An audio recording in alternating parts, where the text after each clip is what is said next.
this guy spoke at Mishmar, and he told the craziest story I've ever heard about a basketball card.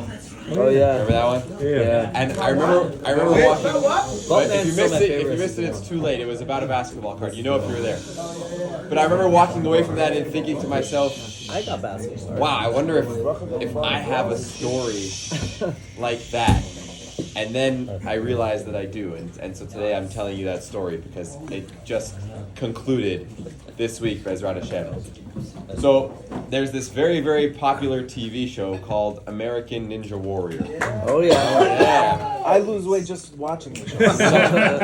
For those of you who don't know, it's basically an obstacle course competition.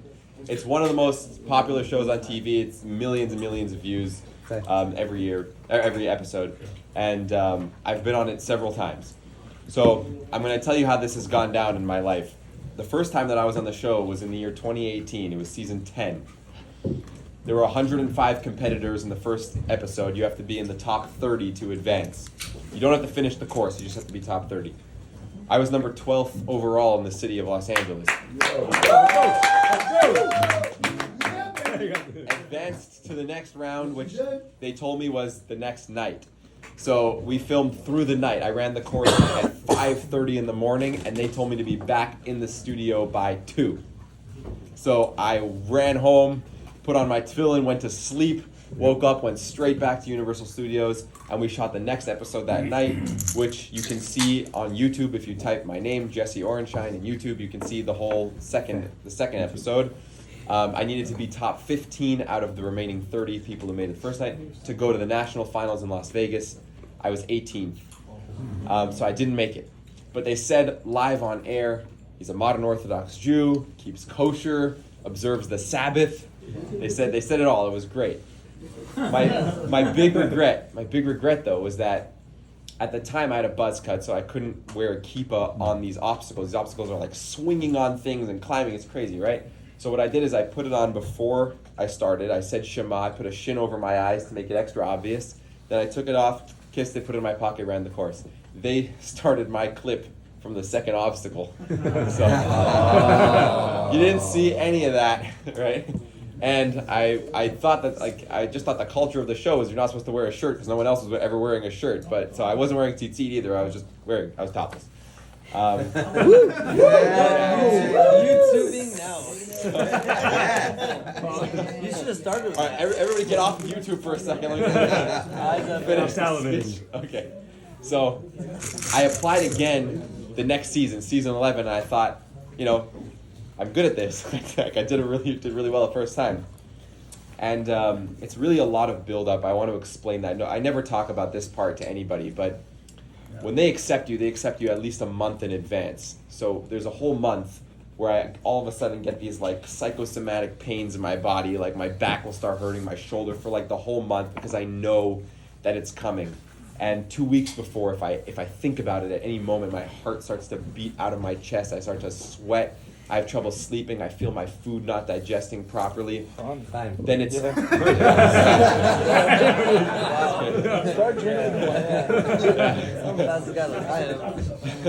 I actually resist that urge. And then it's about 3 days of filming because they do backstories and B-roll and hero shots. They call it all this stuff behind the scenes. And then there's a whole night where you arrive at 8 p.m. and don't run the course until 2, 3, 4, 5 in the morning. You spend the whole night in the freezing cold. It's in March, it's 45 degrees outside, and you're watching on a TV screen every single other competitor who trains their whole life to do this fall in the second obstacle, the third obstacle. It's there's so much anxiety. So I get up there for my second season. I've got my family in the crowd. It's been the whole year of training, a month of this, the build up and days of filming and all this stuff. They say ready, set, go, and I could have held my breath 3 times longer than I lasted on that course. I fell on the second obstacle. It always starts the balance obstacle. The second one is something you got to swing on, launch through the air, and I missed the landing and hit the water. It was so fast, and I was so upset. I remember staying down in the water. It was freezing cold water, and I didn't want to get out. I didn't want to face the crowd. And I stayed down there, and if I remember correctly, it's a little bit of a blur, but I'm pretty sure I screamed at the top of my lungs underwater and then came up. And, you can see it in the episode. You won't be able to find it, but I have a clip, and it's just me going like, coming out of the water.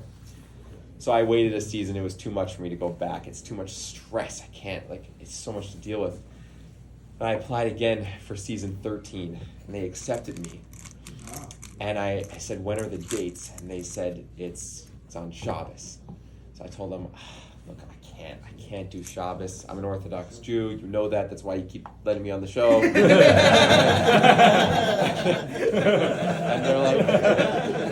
they're like, they say, okay, we can work with you. If you can fly yourself out to Tacoma, Washington in the middle of March, then you can compete in a different city. Instead of Los Angeles, you can do a different city. So I look at the dates. It's Chol HaMoed Pesach.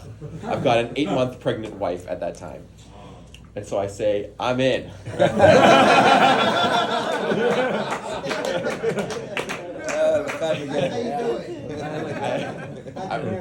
I went to Tacoma, Washington, and I spent 3 days quarantined in a hotel. This was during COVID. I've got all the anxiety, everything. I got my family on TV. And for the second time in a row, I get up there and miss the jump on the second obstacle. And this time when I hit the water, I was actually not so upset because there was so much going on in my life that I was like, okay, you know what? I've got a child coming. I'm married. It's fantastic. And so I wasn't so bummed when I hit the water, but it's still such an ordeal, and I still didn't get to do my goal. People ask me if I won. It's the first thing, you on American Ninja Warrior? Did you win? And I genuinely don't know what they mean by that question, because maybe they mean, did I complete all 4 stages in the national finals to get the $1 million that you get if you win this show? But the thing is that nobody wins. There's been 15 seasons of the show. We just finished filming seasons 15 and 16. Only one season had a winner who won all 4 stages in Las Vegas. It never happened. So if you mean did I win in that sense, then absolutely not. Did I win in the sense that I hit a buzzer at the end of a course and make it to the end of one of the obstacle courses? I've never hit a buzzer, but you know what? I've seen tons of guys hit a buzzer, pissed off about it. Wasn't fast enough. I didn't get high enough of a rank, and they don't win when they hit a buzzer. So I don't know what people mean when they ask me if I won. In my head, winning is making a Kiddish Hashem. And my biggest regret from the whole experience was that I didn't wear a kippah and tzitzit on the show.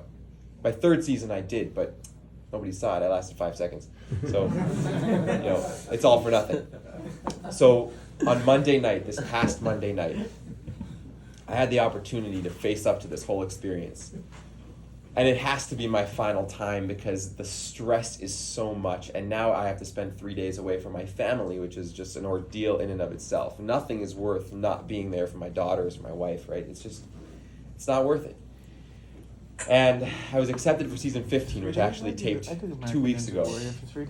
And they said, you're on for season 15. I go, when are we filming? They go, don't worry, we know about Shabbos, right? It's Tuesday, Wednesday, Thursday. Okay, we're going to do 2 days of Tuesday, Wednesday is going to be qualifying, and semifinals will be Thursday. We're changing the rules this year. Now the semifinals is a race. The 24th person against the first person, and the 23rd place against the second place. And you have to race on side-by-side courses for the semifinals, this whole ordeal. And now for qualifying, you're in brackets of 30, and you have to be top 12. But 12 and 13th place have to race against each other for the 12th spot. There's all these amazing rules where now you have to race against people. What a pain. Okay, so then it rained in LA more than ever, apparently. And they pushed everything by a day because it was going to rain and filming, and they film outdoors, and it would have wrecked the course. Now it's Wednesday, Thursday, Friday night. And I said, don't worry. I don't care if I make it to semifinals. Just let me compete on qualifying on Wednesday night. And they said, no, we can't do that. We got to give you the shot. So you're out of season 15. But season 16 tapes the following week, which was this past Monday. You can be on season 16. That way it's just Monday, Tuesday, Wednesday. And I said, all right, fantastic. So I went to the hotel. And keep in mind now, it's been 5 years since I have done well on one of these shows.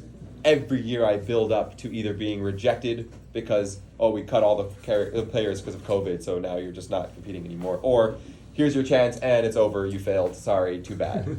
All this is building up. And I go to the hotel, go through this whole ordeal, and this time I started davening properly. And I went through all the motions of asking Hashem for something. First, I thought to myself, how can I ask Hashem for anything? What am I supposed to do? Asking Hashem, please give me this. He knows what I need. He knows what's best for me. I have everything I need. I live a wonderful life, Baruch Hashem. What am I supposed to do asking Hashem for stuff? This is crazy. And then I decided to read the Parsha. I'll find my answer in the Parsha. And I got this amazing answer. It was a combination of things. I was reading Rabbi Sachs. He's talking about, what is this whole thing with sacrifices? Nothing in the Torah gets more attention than how to give sacrifices in a Mishkan. What is up with that? And he explains that the first act of creation that Hashem had to do in order to create the world was this act of tzimtzum, which means that he had to, essentially contract to create space for us. The first thing he had to do is do this limitation to create a space for us. It was a self-sacrifice, so to speak, by Hashem. And our first act as the Jewish people that gets more attention than anything in the Torah is us creating space for Hashem. We build a Mishkan, a physical space, and we create a space in our hearts through our own self-sacrifice. And then I heard this amazing thing in a lecture by Rabbi Kiva Tatz. He tells a story of a woman whose child was dying. And she went to a rabbi to beg him to pray on behalf of her child for refuah. And he said to her, if you knew that this is what Hashem needed, for whatever reason, the grand scheme of things, he needed to take this child back, take this neshama back, away from you, back to Shemayim, would you be willing to let that go? And the woman thought about it for a long time, and she came back to the rabbi and she said, if this is really what Hashem wanted, then I would be willing to let it go. And the rabbi said, okay, I'll daven. And he davened on behalf of the child, and the child survived. Wow. And so what I realized, obviously my story is nothing like that, but what I realized is, how can I stand up on this stage with my legs shaking and a month of anxiety boiling up in my chest and ask Hashem to let me succeed if I'm not willing to fail for him? Maybe my challenge is not to beat the course. Maybe my challenge is to go down with dignity. And I said that in the interviews. They're interviewing me and they said, what are your goals for this year? Are you so excited to hit a buzzer? They never let you acknowledge that failure is an option. What are you going to do when you hit that buzzer? And I said, you know what, honestly, one of my goals for this season is that if I go down early, I want to go down with grace.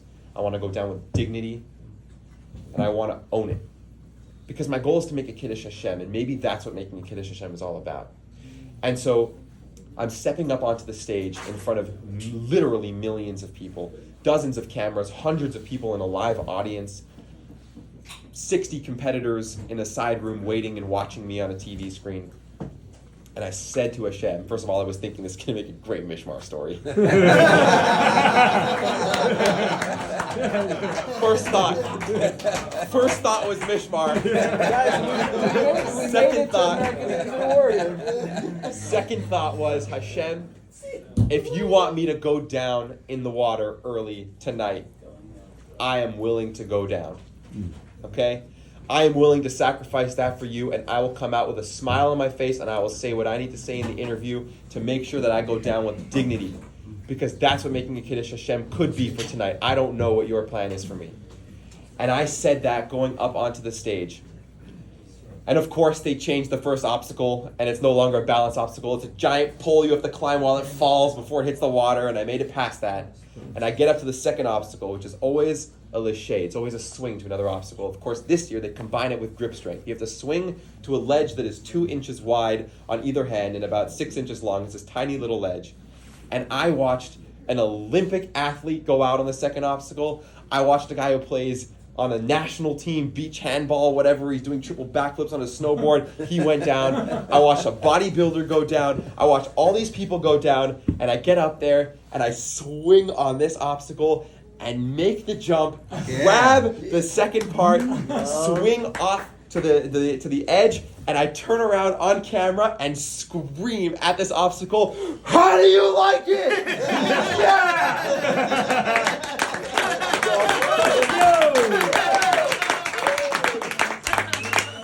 The whole crowd reads my shirt. I have a motto on this show, okay? They read my shirt and they start chanting, Mazel tov! Mazel tov! Mazel tov! Wow. I go down the third obstacle, make it. The fourth obstacle is the most ridiculous thing you've ever seen. It's 2 rings on a bar on a hook. You have to swing, jump the entire apparatus off the hook onto another hook, turn the whole thing around and jump that backwards onto a third hook, then turn that around and jump onto a fourth hook that drops when you land on it by about 1.5 feet at full speed, and then you have to swing off. I make it through that whole obstacle, and my kippah falls off in the water, and the whole crowd goes, "Oh no, the yarmulke!" And I look at the camera, and I go like this, like, do you feel that? I don't say anything. I just look like, what? Pull out a second yarmulke.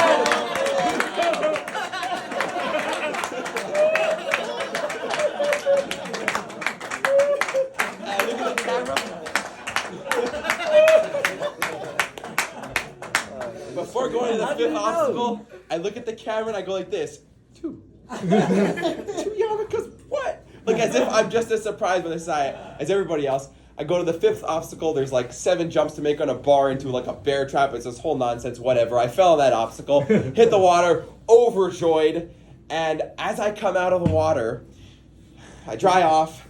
It's really, really cold outside. You dry off, whatever. You come back and everyone's done already. I was 35th of the night, and they only needed to film like 36 people for my episode. And they come up to me and they go, "Hey, buddy, you're 13th place. You're going to be racing Vince at 4:30 in the morning. Get dry."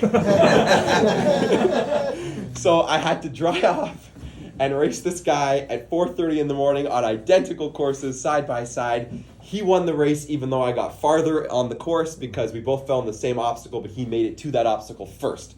So I put up a great fight. As far as I can tell, I achieved the goal of Kiddish Hashem. Nice.